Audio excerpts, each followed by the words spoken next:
1.5 மணி நேரம் படத்தில் ஒரு டைலாக் கிடையாது, ஆனால் ஆஸ்கார் வாங்குச்சுன்னு சொன்னால் ஆச்சரியமாக இருக்குல்ல.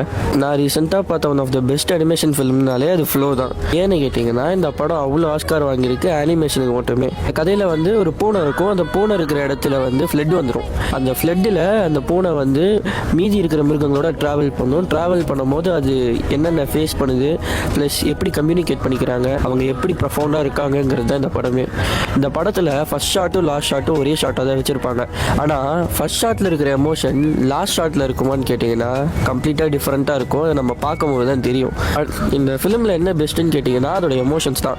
ஏன்னா அந்த எமோஷன்ஸ் எல்லாம் ஹியூமன் எமோஷன்ஸோட கனெக்ட் ஆகிற மாதிரி நிறைய இடத்துல ரிசம்பிளன்ஸ் இருக்குது.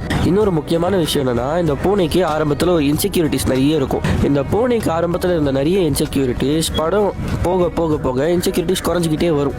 ஆனால் கடைசியில் இன்செக்யூரிட்டிஸ் குறையுமான்னு கேட்டிங்கன்னா இன்னும் சில இன்செக்யூரிட்டிஸ் வந்து அப்படியே தான் இருக்கும் அந்த பூனைக்கு, அதை மாற்ற முடியாது. அதே மாதிரி தான் ஹியூமன்ஸோட எமோஷனும் கனெக்ட் ஆகுங்கிறத ரிசம்பிளன்ஸ்டாக காமிச்சிருப்பாங்க. நான் பார்த்த வரைக்கும் இந்த படத்தில் இதெல்லாம் எனக்கு கனெக்ட் ஆச்சு. டைம் கிடைக்கும் போது இந்த படத்தை கண்டிப்பாக பாருங்கள், பிடிக்கும்னு நம்புகிறேன்.